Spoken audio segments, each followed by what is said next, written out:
I want to tell you a story about Joseph Barsabbas Justus. He lived in the first century AD. He was one of the disciples of Jesus. So Jesus died. He was resurrected on Easter Sunday. He ascended into heaven 6 weeks later. And along the way, we lost one of the disciples. Judas Iscariot had betrayed Jesus, turned him into the temple police, and Jesus died. And Judas was beside himself and killed himself over what he had done. So Peter gathered 120 of the disciples after Jesus ascended and Jesus went back to heaven. He gathered the disciples and he's like, okay, we have one thing we have to do. We have to replace Judas Iscariot.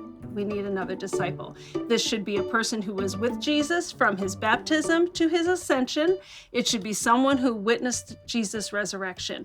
Who should it be? And they nominated 2 people, Joseph Barsabbas Justus and Matthias. And God voted for Matthias. So Joseph Barsabbas Justus, I can't imagine how he felt. He had hung around with Jesus for 3 years. He did everything everybody else did. He was on the fringe of the 12 disciples and he didn't get chosen. Do you think he went home and pouted after that? We're not told, but I don't think so. Someone who walked that closely with Jesus would not go home and pout.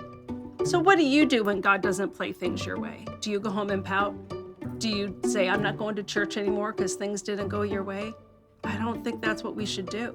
I don't think that's what Joseph did. Let's follow Joseph's example and be a good disciple of Jesus.